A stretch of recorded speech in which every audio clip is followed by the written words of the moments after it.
welcome to Recent Library Reads number 3. Today I will be talking about books that I borrowed and read from the library from May 3rd to 11th. So I don't always talk about the books in the order that I read them. I've just been doing them in alphabetical order by the author's name. So the first book is The Genius of Judy, How Judy Blume Rewrote Childhood for All of Us by Rochelle Bergstein. So this is basically a biography. It just came out last year. Still a pretty new release, as you can see by the 14-day loan sticker. I guess that's something libraries do. I mean, I've seen it before. I guess when it's a newer, popular release, you can only have it for 2 weeks instead of the usual 3. So I heard about this somewhere and I wanted to read it. This is a book about Judy Blume, who I've mentioned quite a bit on my channel. She's one of my favorite authors, and the subtitle of this book mentions childhood, and she was definitely a part of my childhood, particularly in 5th grade. I read a lot of her books then, and her books really got me into reading. I read before, but didn't really love reading until I read It's Not the End of the World. And I actually got something pretty interesting to say about that book in this video, because I will not be doing a separate review of this book. Sometimes in my recent library reads videos, I will be doing separate reviews, and if so, I'll mention that in the videos, but I don't always. And so this is a way for me to still talk about the books, even if I don't want to do a whole in-depth review of them.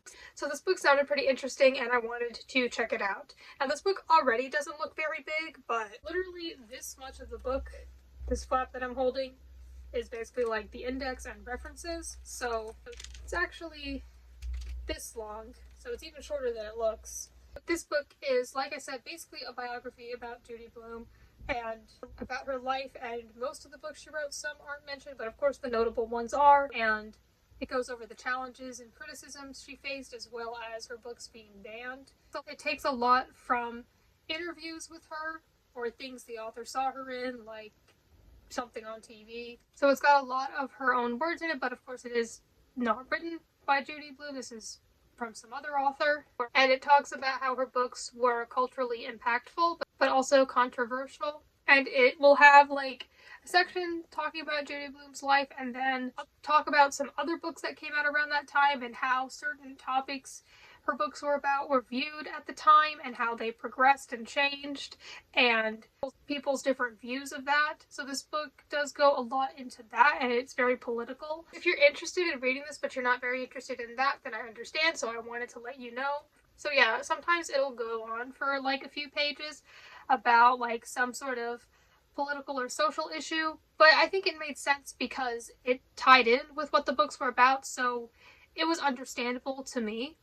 I'd say most of this is about the 1960s, 70s, and 80s, and then there is a bit of stuff in the present, because like I said, this book was just published in 2024, but mostly about back then when Judy Blume was writing most of the books of her career. So I think this book did a good job at not just talking about her life and career, but also like why her books were so impactful, instead of just saying this was really impactful or controversial. It really goes into why and what was going on and what the education system was like in school libraries and the government and just a bunch of things like that. So it really painted a picture of what it was like back then, like how the topics in her books were talked about, if they were talked about, and how they were viewed and handled, which is especially useful for people like me who are younger and were not alive in the 70s, 80s, and so forth. Overall, I enjoyed this book. I gave it 4 stars.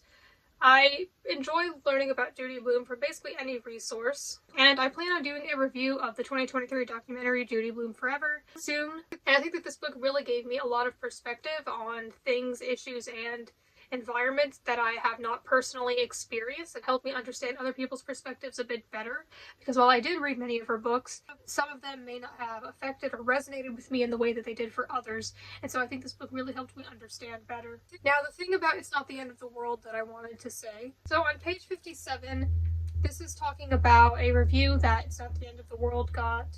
And that book is about a girl whose parents are getting divorced and how she is responding to that and handling that.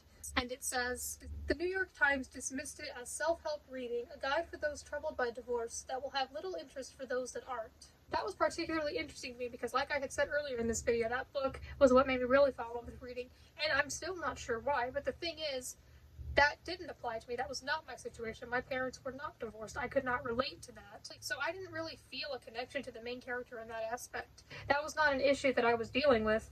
It could have just been the way it was written, maybe the emotional depth of it. do like things that are very character driven rather than plot driven. I'm still not sure what it was, and maybe her books are just entertaining. Maybe that was more relatable for me than a more fantasy story. I like some fantasy, but I generally like contemporary. That's my favorite genre. I'm still not sure what it was, but I just know that I liked that book. Maybe it was easy to follow along with. I think I remember just enjoying it and not really being bored or confused by it. It was pretty understandable, and yeah, I just thought it was interesting that the New York Times said that, which is understandable why they'd say that, but the point is, no, even kids who weren't going through the same thing could still enjoy the book very much for some reason. But yeah, that was very fun to read. I have read most of Judy Blume's books. I've read all of the middle grade and young adult books. I haven't read all the children's books, and I haven't read any of her adult books.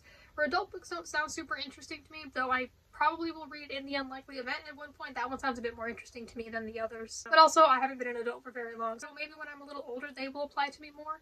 But I still have read most of her books and most of the big notable ones, at least all the middle grade and young adult ones. The second and last book is Green Jolene and the Neighborhood Swap by Wendy Mass with illustrations by Billy Young, and I just want to show you the artwork in this contemporary illustrated chapter book. It is recommended for ages 6 to 8 and grades 2 to 3. I read it because, like Judy Blume, Wendy Mass is another one of my favorite authors, and this book was just recently released this year in February, and it's short and by Wendy Mass, and I figured, sure, I'll borrow it since the library has it. Now, I will be releasing a full review of this book shortly after this video is uploaded, so I get to hear some more thoughts about this. But this book, aside from being cute and adorably illustrated, I think was a good book that had great messages and ideas. It is about this girl named Jolene. It takes place during the summer, and her family likes to recycle and be resourceful, and she learns things about what to do with her things that she doesn't need anymore, and she and her parents are playing this swap meet where people can trade things that they don't need with other people's stuff that they don't need. And I thought that it was a cute, fun, clever, entertaining story. I thought Jolene was a really fun protagonist. I think that this book was really meaningful and had good messages, but it didn't feel really like preachy or serious. It was still pretty fun and lighthearted, and I thought it was a fun, nice story. I enjoyed it. I think there might be more books in the series later on. From what I've seen and heard about it, it seems like maybe there are going to be more Green Jolene books. If so, and the library has them, I'll probably read them. I think there's a lot more you can do with this character and this topic, and I'd be interested in seeing that. I would definitely read more of it. So, there are some of my recent library reads. It's nice to read a book by one of my favorite authors and another book about one of my favorite authors. These were pretty good. Oh, I don't think I mentioned, but I did give Green Jolene 5 stars. Thank you for watching, and I hope you have a great day.